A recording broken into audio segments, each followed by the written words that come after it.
2007, Chatmonchy was born in a small pet shop called Jack's Exotic Pets in Long Beach, California. At age 7 months, he was adopted.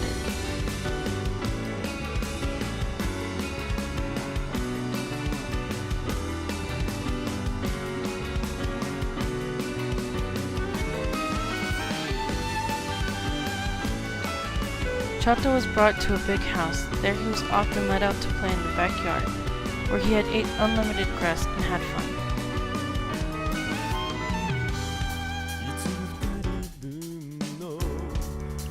Although Chato had a pretty decent life in California, where he had lived for almost a year, from 2007 to mid-2008, his fun soon came to an end when he had to move to Las Vegas.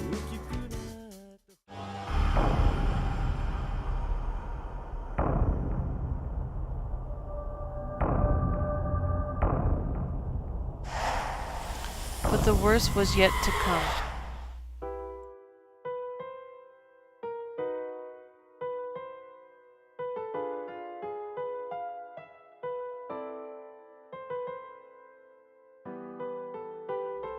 For 3 years, Chato did nothing with his life.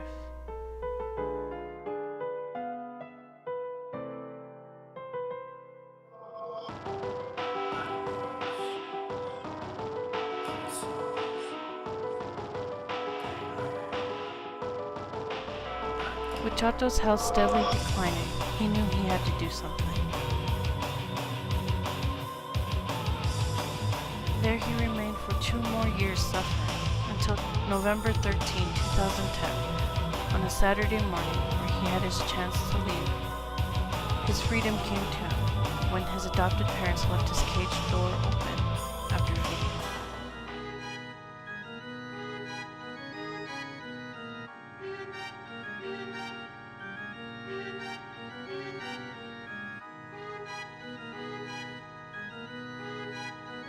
Chato's desperation to leave this prison made him attempt the impossible, jumping off a second-story building to what could have been his death.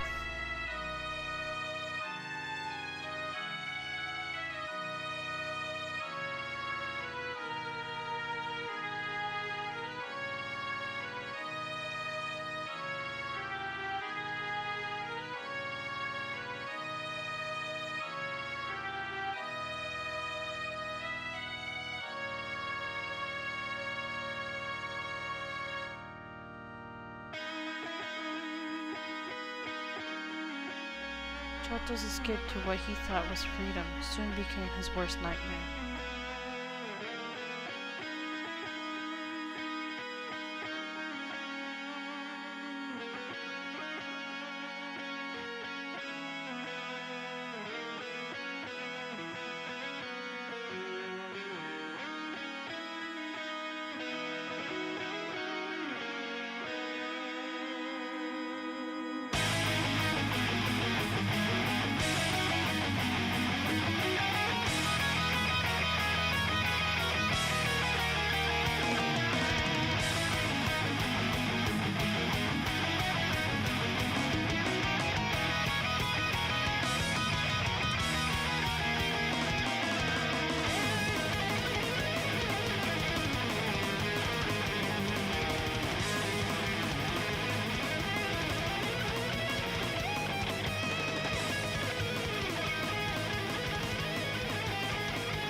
Alan Malloy, an author of many stories, once wrote a story about Las Vegas and its deception of fake landscapes.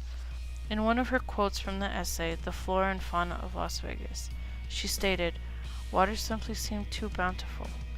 It fills hoses, sprinklers, fountains, waterfalls, water slides, swimming pools, wishing wells, moats, fish tanks, and artificial lakes."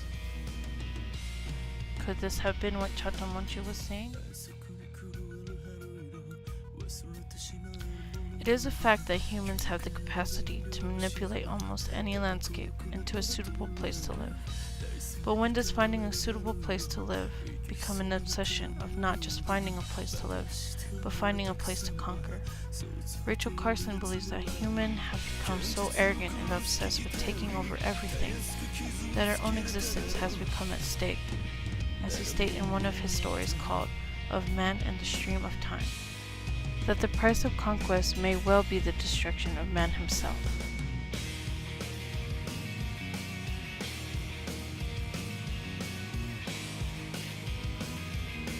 Chato lived on what he believed was a wilderness, but was actually nothing more than a human cage.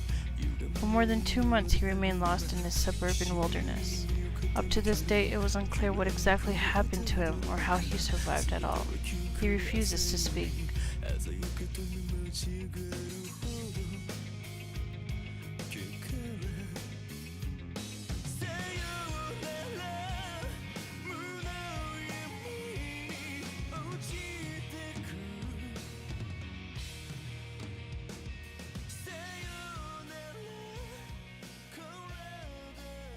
On February 4, 2011, on a Friday morning around 4 a.m., a faint sound of barking and loud squeals that sounded like a baby were heard by the adopted parents, who at the time were having a smoke outside their apartment.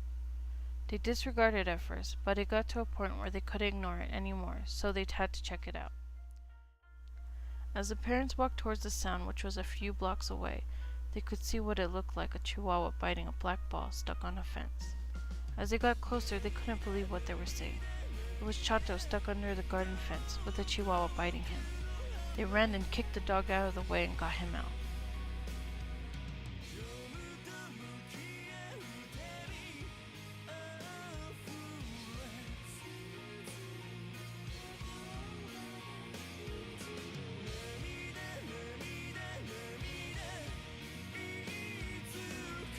Chato was filthy.